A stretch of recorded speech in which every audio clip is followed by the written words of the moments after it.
ನಮಸ್ಕಾರ. ಧಮನಿ ಕಿಚನ್ಗೆ ನಿಮಗೆಲ್ರಿಗೂ ಇನ್ನೊಮ್ಮೆ ಆತ್ಮೀಯ ಸ್ವಾಗತ. ಇವತ್ತು ನಾನೊಂದು ಸ್ಪೆಷಲ್ ರೆಸಿಪಿಯೊಂದಿಗೆ ಬಂದಿದ್ದೀನಿ. ಇದು ಒಂದು ಮನೆಮದ್ದು. ಶೀತ, ನೆಗಡಿ, ಕೆಮ್ಮು, ಕಫ ಇವುಗಳಿಗೆ ರಾಮಬಾಣ. ಬನ್ನಿ ಇದನ್ನು ಹೇಗೆ ಮಾಡೋದು, ಯಾವುದರಿಂದ ಮಾಡಿದ್ದೀನಿ ಅಂತ ನೋಡೋಣ. ನಾನಿಲ್ಲಿ 4-5 ಕರ್ಬಲಣ್ಣನ್ನು ತಗೊಂಡಿದ್ದೀನಿ. ಇದನ್ನು ನೀಟಾಗಿ ಕ್ಲೀನಾಗಿ ವಾಶ್ ಮಾಡಿ ಇಟ್ಕೊಂಡಿದ್ದೀನಿ. ಇದರ ತೊಟ್ಟಿನ ಪಾರ್ಟನ್ನು ತೆಗೆದಾಕಬೇಕು. ಹಾಗೆ ಇದರ ಎಡ್ಜಸ್ಸು ಸ್ವಲ್ಪ ಗಟ್ಟಿ ಇರುತ್ತೆ, ಅದನ್ನು ಕೂಡ ತೆಗೆದಾಕಬೇಕು. ಆಮೇಲೆ ಇದನ್ನು ಚಿಕ್ಕದಾಗಿ ಕಟ್ ಮಾಡ್ಕೋಬೇಕು.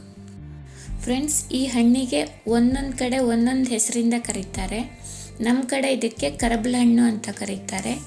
ಕೆಲವು ಕಡೆ ದಾರೆ ಹುಳಿ, ನಕ್ಷತ್ರ ಹುಳಿ, ಕರಿಮಾದಲ ಹಣ್ಣು, ಹೀಗೆ ಬೇರೆ ಬೇರೆ ಹೆಸರಿಂದ ಕರೀತಾರೆ.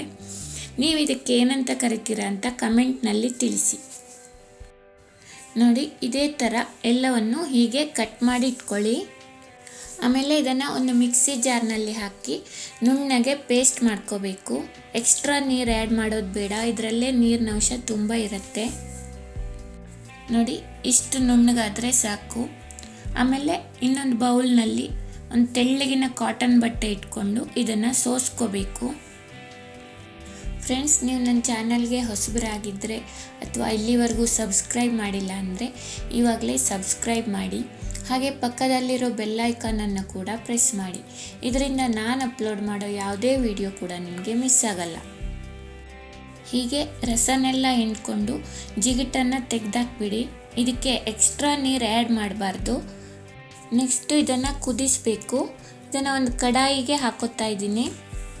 ಇದಕ್ಕೆ ನಾನು ಕಲ್ ಸಕ್ಕರೆನ ಆ್ಯಡ್ ಮಾಡ್ತಾಯಿದ್ದೀನಿ. ಕೆಂಪು ಕಲ್ ಸಕ್ಕರೆ ಯೂಸ್ ಮಾಡ್ತಾಯಿದ್ದೀನಿ, ಇಲ್ಲಾಂದರೆ ಸಕ್ಕರೆ ಕೂಡ ಹಾಕ್ಕೋಬೋದು.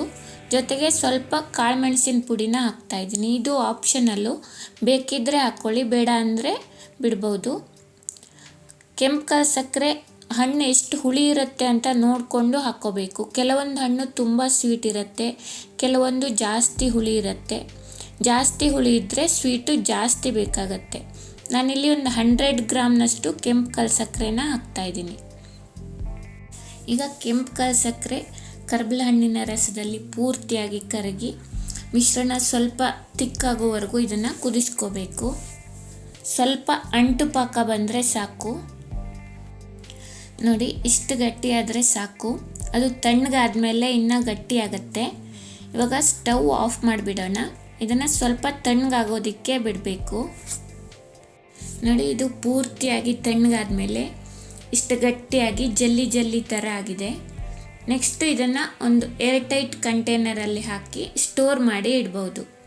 ಶೀತ, ಕೆಮ್ಮು ಎಲ್ಲ ಆದವಾಗ ಒಂದು ಅರ್ಧ ಸ್ಪೂನ್ನಷ್ಟು ತಿಂದರೆ ತುಂಬ ಒಳ್ಳೆ ಪರಿಣಾಮಕಾರಿ. ಫ್ರೆಂಡ್ಸ್, ಈ ವಿಡಿಯೋ ನಿಮಗೆಲ್ರಿಗೂ ಇಷ್ಟ ಆಗಿದೆ ಅನ್ಕೋತೀನಿ. ಇಷ್ಟ ಆದರೆ ದಯವಿಟ್ಟು ಲೈಕ್ ಮಾಡಿ, ಕಮೆಂಟ್ ಮಾಡಿ, ಹಾಗೆ ನಿಮ್ಮ ಫ್ರೆಂಡ್ಸ್, ಫ್ಯಾಮಿಲಿ ಎಲ್ರಿಗೂ ಶೇರ್ ಮಾಡಿ. Thank you for watching. Meet you in the next video. Until then, take care. Bye bye.